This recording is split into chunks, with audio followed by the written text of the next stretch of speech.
Herkese merhaba arkadaşlar, kanalımıza hoş geldiniz.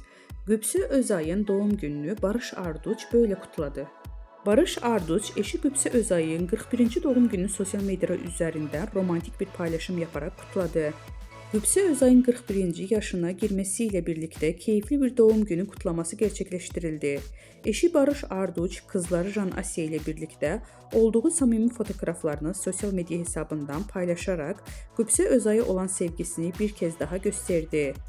Özay'ın doğum günü kutlamasına dair sosyal medya paylaşımlarında coşkulu 1.41 iyi ki doğdun notunu düşerek mutlu anlarını takipçileriyle paylaştı.